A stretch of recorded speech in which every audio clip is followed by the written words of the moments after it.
Oh, okay. Then I would say we just go on with the presentation. You have 45 minutes. If it becomes longer than that, I will stop you in a kind way, and then we move on. Yes. Very much, Georg. Okay, welcome everyone. First thing I want to say, this presentation you're about to witness is the result of 3 years of research that I've done here, my PhD. And first thing I want to do is to thank my supervisors. Even though I was the one conducting this research, it was very much with their guidance. So thank you, Chris and Frederick. It's been awesome. And now let's get into it. I was thinking, how do you start a PhD defense presentation? And I thought a good way of doing it is by making you a promise. Now, minute one, promise. I promise you that by the end of this presentation, so in roughly 40 minutes, you will gain 3 things. First, you will know why designing thick airfoils is a difficult problem in terms of aerodynamics. What I did about that problem. So I'm going to tell you all the assumptions, all the models, that what happened. And finally, what happened, what are the consequences of that? So in that sense, this presentation is very simple. I'm going to describe the problem, then I'm going to tell you what I did about it, and then what are the consequences. So without further ado, let's begin. This is a wind turbine rotor. So you all know that, you have seen it. If you zoom in, then you would look at something like this. This is the blade of the DTU 10 megawatt reference wind turbine. That's roughly a length of 90 meters. And the first time I saw this image, I was in my master's in wind energy. And they would tell us something along the lines of like, we're going to do the aerodynamics. And it so happens that the flow here at the root is very complicated. So these lines that you see here, those are the limiting streamlines. So they roughly give you an idea of the direction of the flow near the surface. And as you can see here at the root, there is some radial stuff happening. And what they told us in the master is like, don't worry about that. We're going to focus on the rest of the blade, and we're going to ignore the root for the most part. And little did I know, a couple of years later, that became my PhD topic. So what you need to know is that there are some 3-dimensional effects happening at this part of the blade. What are those? So if you zoom in, then you would see something like this in the flow. So clearly, there's some 3-dimensional stuff happening. You have the normal boundary layer that you're kind of familiar with, but then you have some radial flow going in this direction. Well, you don't need to be an expert in fluid mechanics in order to imagine that a 3-dimensional boundary layer is going to be more complicated than a 2-dimensional one. So that's part of the problem why this is a difficult thing. But how important is it? Is this radial flow? Is it really relevant? In order to answer the question, I'm going to ask you. So there's a quiz. And I'm going to be answering a lot of questions later this afternoon. It's only fair that you have one. And it's just based on intuition. You don't have to get it right. So imagine that I put a new wind turbine out of Vestas, Siemens, whatever. I put it somewhere, is working as intended. And the wind speed is U infinity. Now, my question to you is just out of intuition. How strong do you think this radial flow that I just talked about is going to be? Do you think it's going to be larger, the same magnitude as the wind, so U infinity, or B, it's going to be higher, twice the wind speed, or do you think it's going to be smaller, like half? So we're going to do this by raising your hand. So raise your hand if you think it's the same as as the wind. Nobody. 1, 2. Okay, very little. Who thinks it's twice the wind speed? Okay, we have more. This is like 30–40% of the audience. And I'm guessing all of the others, please raise your hand if you think it's lower. Okay, thank you. Thank you, David. Yeah. If you would have asked me this question when I started my PhD, I would have failed. I would have told you, oh, it's got to be lower, right? It seems like a second order effect. Like it's not, I would have been wrong. Turns out that it's twice the wind speed. So most of you got it correct. So congratulations. You're better than me at this, apparently. Yeah, when I first saw my first simulations and I found out this, I had to go back and double check because it seemed like a lot of wind speed. But it turns out that it was correct. And now you already have one takeaway from this presentation. It's a rule of thumb. You already know that the radial speed is roughly twice the wind speed. It become useful. But that's not the only thing. There is another reason, apart from the 3-dimensionality, that this is a difficult problem. And it has to do with the shape of the blade. So again, this is the wind turbine blade. You have the root, you have the tip, and here you have a cross section. So this is just an airfoil. You know that it has a chord length C and a maximum thickness TH. So if you take the ratio between those, you get the relative thickness. In this case, 24%, which is very typical of an airfoil for a wind turbine, where you're extracting the power. However, as you move to the root, this is becoming thicker. So now you have thicknesses of 36 and 60% that I'm showing there. This is obviously for structural reasons, right? You have higher loads towards the root, so you need to increase the area moment of inertia, and the way of achieving that is by increasing the thickness. That makes sense, but you're sacrificing aerodynamic performance. So the aerodynamics of the very thick sections is not as good as this one right here. In order to illustrate that, in the next slide, I'm going to compare the flow between the 60% thickness and the 24% thickness. And your job in the next slide is to identify the differences between those two. Ready? Yeah. This is a bit of a joke, right? Like you can clearly see that there is a huge separation zone right here, this recirculation, that is here and it's not here. It means that this super thick airfoil is going to have lower lift and higher drag, so less performance. By the way, this simulation was done at the same Reynolds number, at the same angle of attack, and both are turbulent, but they look laminar just because it's the average flow. Yeah, funny enough, you would look at these very thick airfoils and you can say, this doesn't have a lot in common with an airfoil. It looks more like a potato. And funny enough, yeah, they have a lot in common with the bluff bodies, the separation on both sides of the airfoil. And when people used to ask me, what do you do for your PhD? I used to tell them, like, I work in potato aerodynamics. And all of a sudden, they would like give me 100% of their attention, and I would get to tell them about wind turbines. So that was fun. But okay, I've told you so far 2 reasons why this is a difficult problem.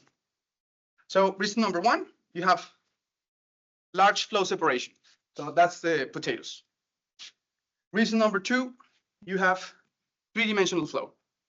Now, if I'm being totally honest, and I give this problem to someone that knows a lot of CFD, computational fluid mechanics, they will be able to solve the problem. However, the reason why this became a PhD and why this became a harder problem is because you have a third requirement. And what I mean by that is you don't care about solving the flow around a single airfoil. You care about designing airfoils. That's what we are going for.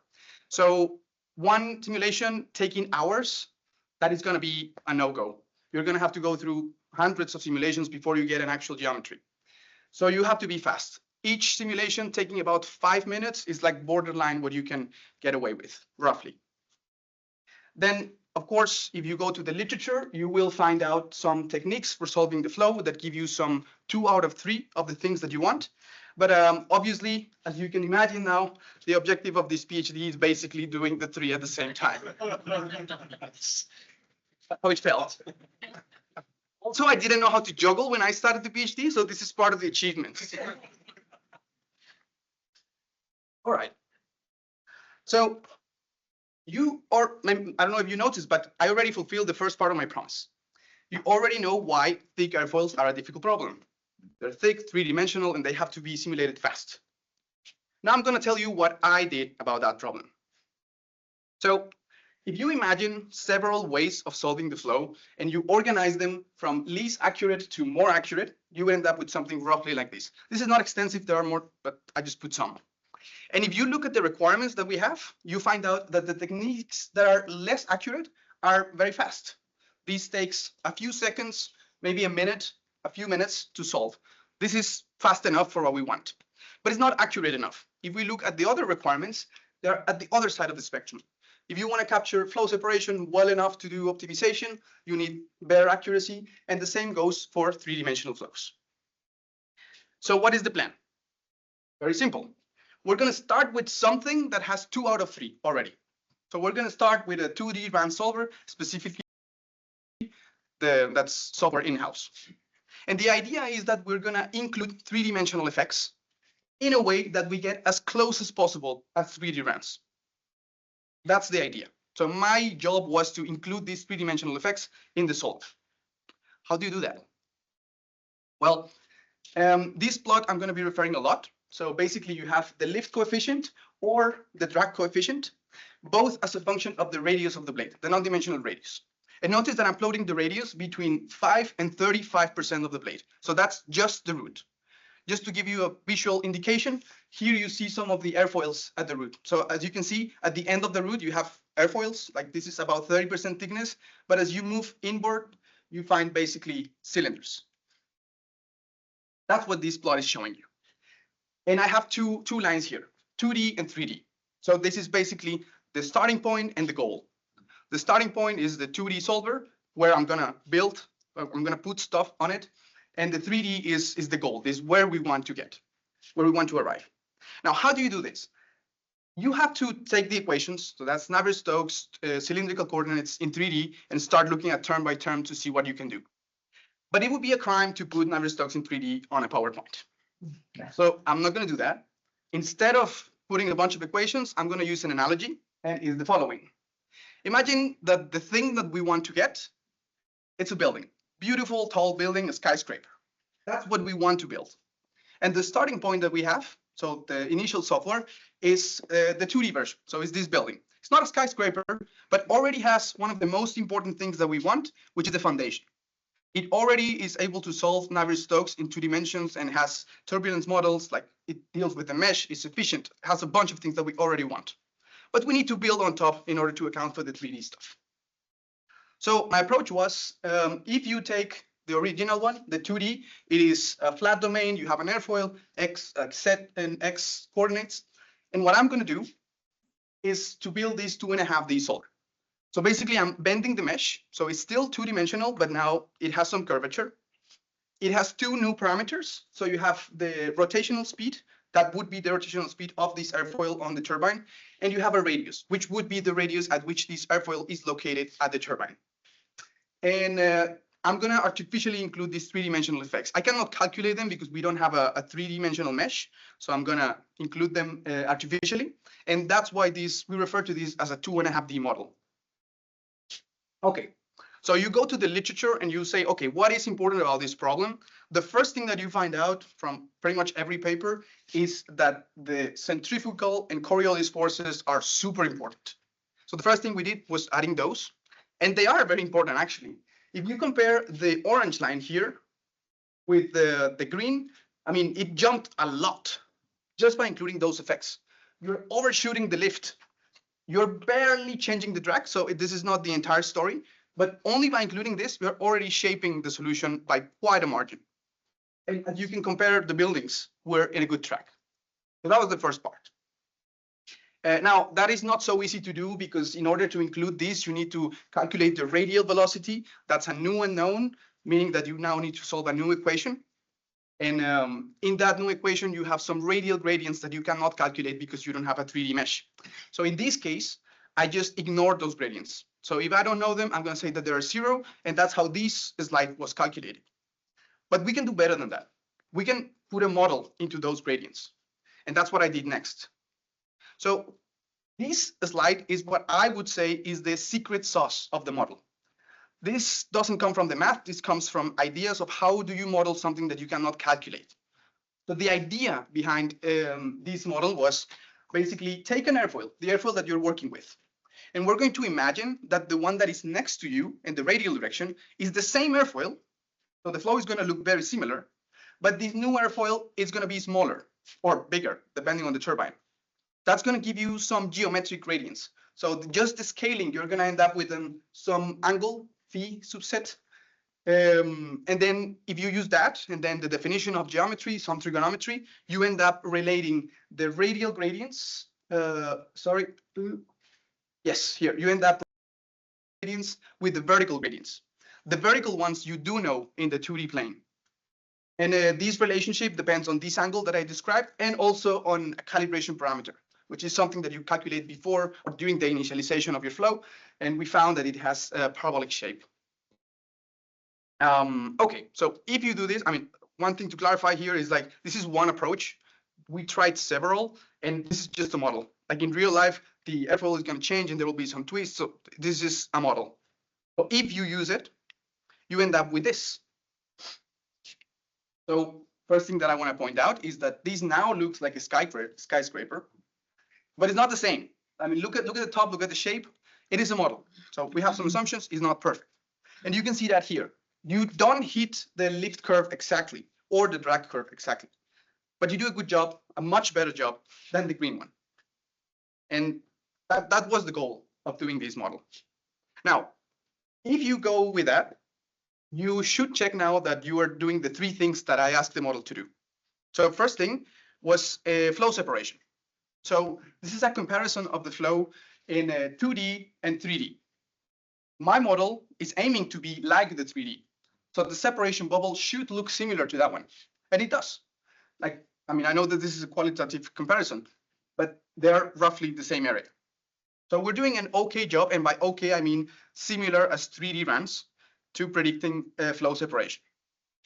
So that's 1 out of 3. Good. Now, rotational effects. Turns out that these rotational effects are being controlled by this non-dimensional number. That is the ratio between the radius and the chord. So if you decrease this number, you can think about it as decreasing the radius. So you're closer to the center of the turbine. You're going to have more three-dimensional effects, and you're going to have more radial velocity. What I want to point out here is that if you go to the literature, everyone says, well, not everyone, but most people say that the three-dimensional effects exist mostly in the viscous part of the flow. So here in the separation part of the flow. And the reason why that happens is because of the mechanism. So it has to do with the rotational forces. As the flow is coming in, it is slowed down by the airfoil, and in the wake, so precisely here, it is stopped by a lot. You even have recirculation. That causes the flow to be pumped radially for the centrifugal force. And if you have that, if you have now radial velocity, you're going to have the Coriolis force pumping in the flow direction. So that's going to decrease the size of the boundary layer. So if you see there, the separation is massive. And as you increase the three-dimensional effects, it's shrinking a bit. That is what it's improving the performance of the airfoil. And what I want to point out here is that my model predicts the location of this three-dimensional flow where it is supposed to be in the simulation according to the literature. So that's 2 out of 3. Finally, computational cost. So just a brief comparison. The 3D simulation can take 5 hours, can take way more depending on your mesh. The 2D takes about 5 minutes. Depends a lot on the Reynolds and the angle of attack and the airfoil, but roughly 5 minutes. And my model takes about also 5 minutes, plus 15% of time, because, well, you're solving another equation, so you have more computations. Makes sense that it's a little more expensive. But we also found out, interestingly, that there are cases where this is actually cheaper, because you are reducing the extent of the separated flow. You converge in less iterations. So despite each iteration being a little bit more expensive, you take overall a little bit less time.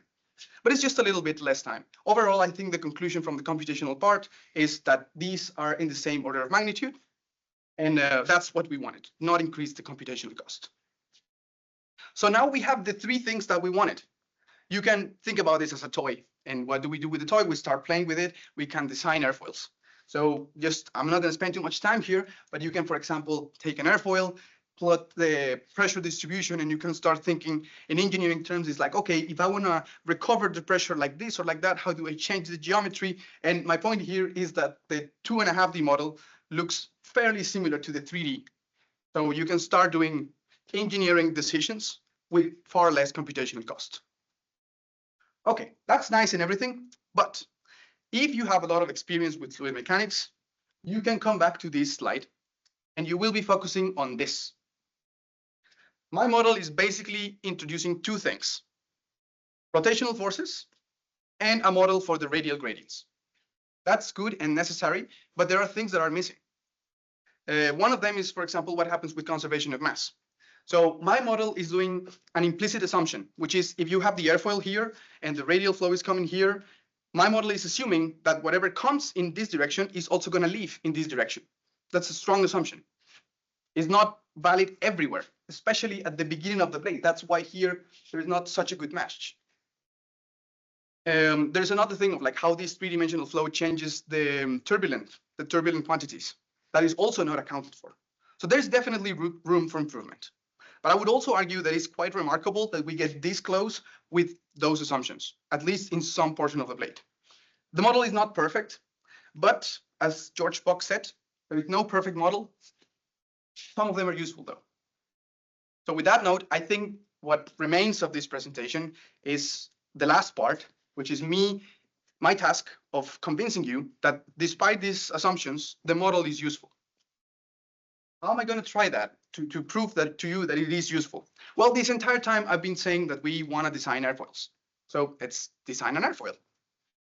How do you design an airfoil?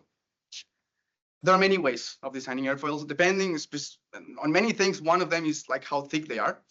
One motivation for this thesis from the beginning was to use numerical optimization, which makes sense for these airfoils that are that thick. The idea for numerical optimization is basically you take an airfoil shape like this one, you parameterize that with some control points that are those right there. Those trace a Bezier curve. You calculate your solution, then you disturb your points a little bit to see how sensible your solution is to those control points. And then you calculate a gradient that tells you in which direction you should move the control points in order to minimize or maximize your objective function. The idea is simple. The implementation is not simple because it's a highly nonlinear problem. But the good thing is I didn't have to do that. They already had done it before. So I just had to plug in my model. And by design, my model was very useful to include there. You just have to add like 3 or 4 lines of code in the input file in ellipses. So that was fairly easy for a change. And here I'm going to show you one example of the numerical optimization. There are several in the document. I'm going to show you the one that I like the most because it's the most realistic flow conditions for this airfoil. So this is an FFA airfoil with a thickness of 45%. This is the kind of airfoil that you find at 22% of the blade, so at the root. And the objective function that we are going to work with is something relatively simple, is the ratio between lift and drag. So this is easy to evaluate. There are other objective functions that you can come up with. We just decided that because this is a proof of concept, we're going to choose something fairly easy to evaluate. So lift over drag. And we're going to evaluate this at 2 angles of attack. So it's a multi-objective optimization, 10 and 15 degrees. One thing that I have to point out here is this optimization is a proof of concept. So this airfoil that is going to come out of it, it doesn't have a lot of constraints that could be required for a real airfoil. That has to do with manufacturability and like how you morph from one airfoil to another on the blade. Those considerations were not taken into account. This is mostly just to show that you can use my model for optimizing. And with that said, the idea is very, very simple. We're going to do the optimization twice, with the 2D and with the 2.5D. So we're going to get 2 airfoils. And if my model works, my model is supposed to produce a better airfoil. So let's see. All right. This is the initial condition. So this is the initial airfoil, and this is the initial objective. And I'm plotting it here both as a function of the lift coefficient and as a function of the angle of attack. You can clearly see that the objective function has a maximum. And we're going to play with this maximum during the optimization. So you first do it with the 2 dimensions. So you get a new airfoil, green right there, and you get a new objective function. The first thing to point out here is that basically what it's doing is taking the objective function and moving it to the angles of attack that we care for. So 10 and 15. So this is making sense. So this is an optimization that is improving the airfoil at the angles of attack that we want. But now, my model, you get the red one. So if you compare the airfoils, there is a little bit of a difference, but it's not like super dramatically different. However, if you compare the objective functions, then you find out that everywhere here where it's blue are the zones where my airfoil is outperforming the other one. So from this alone, you can conclude, okay, the red airfoil is better than the other one. But you can get some improvements there, especially if you're playing with like, where do we put this on the blade and where do we want this to work? You could get away with, for example, putting it here at a high lift, which is something that you want at the root of the blade. Then here you would like more or less double the performance by choosing my airfoil instead of the other one. So that's a substantial improvement. But then you can say, of course, your model is better if you like test it on your terms, in your domain with your assumptions. You should test this in the 3D version where your assumptions are no longer there. Fair. I did that. So here it is. the DTU 10 megawatt blade, I'm going to redesign it. And redesign is on quotes for a reason. This plot right here is the relative thickness as a function of the radius. And this is basically a recipe that is telling you what airfoil to put where. And this is just the original blade. What I'm going to do is I'm going to replace one of the airfoils with mine, the one that came from my optimization. So it's not really a blade redesign because I'm not changing the chord or the twist or the relative thickness distribution. Those are the same. I'm just changing one airfoil on the blade. And fortunately for me, the mesh worked. So when we did that, we got, here the screen is not so good, but here you can see the original blade with the original airfoil, and this is the new blade with my airfoil. But the important part here is that if you plot the CL over CD as a function of the radius, you see that over there, between 20 and 30%, which is where my airfoil is located, you're almost doubling the performance of the blade. And this is already from a three-dimensional computation. So my model and my assumptions are no longer there. They just produce the geometry, and now that is the result. If you go and compare the flow, you would see something like this. So these are the limiting streamlines that you saw before. And as you can see here, this one is much less extended than the previous one. So you zoom in and you look at this. So right here, you can see that, so the flow is coming from top to bottom. You can see that in the yellow one, the separation zone is delayed by quite a margin. And that means that you have less drag and more efficient rotor. Which is, when I got this, and by the way, I got this like 2 or 3 weeks before handing in, we were very happy.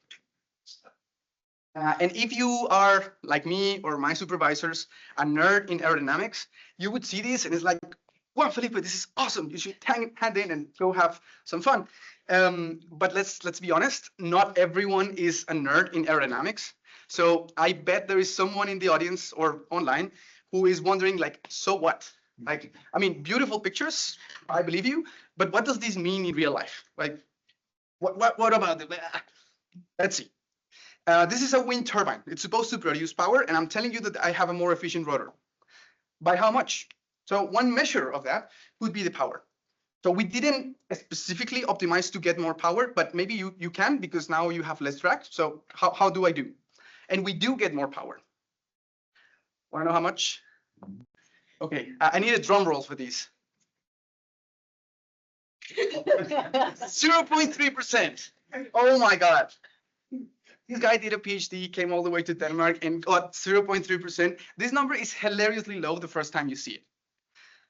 But it's not that low, and I'm going to convince you why. I'm going to tell you why. This performance is being extracted from the root of the blade. The root of the blade, the first 30%, is only 9% of the area. So from the least and like the initial 9% of the area, you're getting a 0.3%. Okay, that is way more than just 0.3%.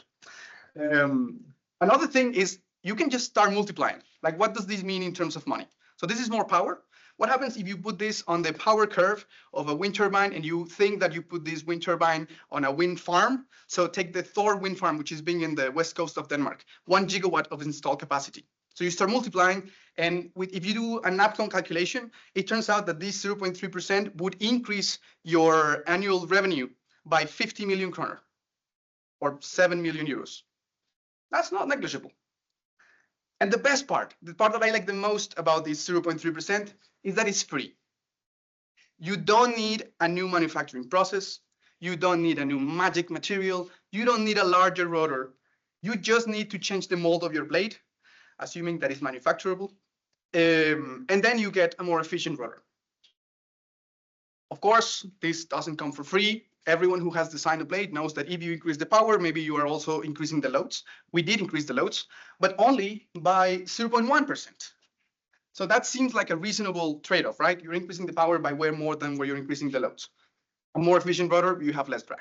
So that's, I can live with that. Okay, now let's see. Oh, wait, almost 40 minutes ago, I made you a promise. Let's see how I did. First, I told you why this is a difficult problem. I even juggle.